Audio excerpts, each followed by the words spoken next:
నాలుగవ రాశి కర్కాటక రాశి. కర్కటస్య నిశాకర.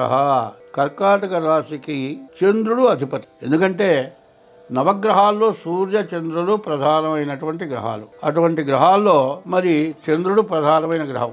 అయితే ఈ రాశిలో పుట్టడమే చాలా విశేషం. ఎందుకు ప్రధానమైంది గొప్ప ఏమిటంటే, రామచంద్రమూర్తి పునర్వసు నక్షత్రం 4వ పాదం, పునర్వసు నక్షత్రం 3వ పాదం వరకు మిథున రాశి. పునర్వసు నక్షత్రం 4వ పాదంలో రామచంద్రమూర్తి పుట్టాడు. ఎప్పుడు పుట్టాడు? త్రేతాయుగంలో పుట్టాడు.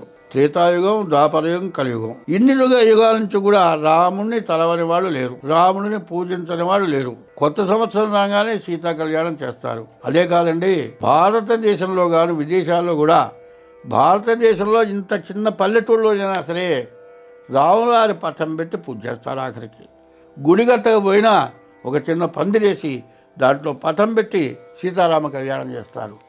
ఇంట్లో పెళ్లి కావాలి అంటే సీతారాముల కళ్యాణం కాంది ఇంట్లో పెళ్లి చేయడానికి కూడా ఇష్టపడరు. అంత గొప్పగా పూజింపబడ్డాడు రాముడు. అటువంటి రాశి కర్కాటక రాశి. ఈ కర్కాటక రాశికి అధిపతి చంద్రుడు. ఈ రాశిలో ఇవాళ కుజుడు బాగాలేడు.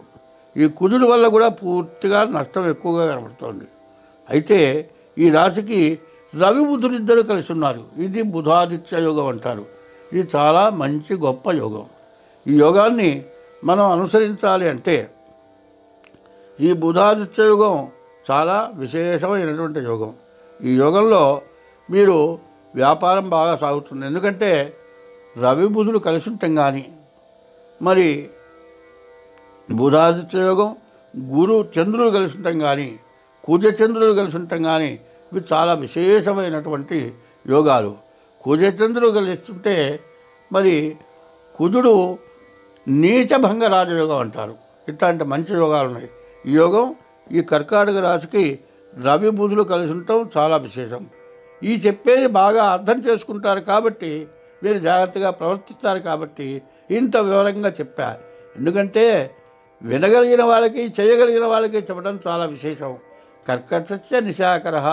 అందులో పుష్యమే నక్షత్రం ఏం చెప్పారు? ఇజ్యాద్యౌ తిష్య పుష్యేతు పూజితో గురునామక వాగీశామరేద్యశ్చ జీవో దేవ పురోహిత. ఈ పుష్యమే నక్షత్రం కర్కాటక రాశి వాళ్ళు ఎవరైనా సరే ఎవరికైనా చెప్పగలరు, ఎవరినైనా మార్చగలరు, ఎవరినైనా మంచిగా తయారు చేయగలరు. అంత గొప్పవాళ్ళు అవుతారు. కాబట్టి ఈ కర్కాటక రాశిని ఇంత వివరంగా చెప్పడం జరిగింది. స్వస్తి.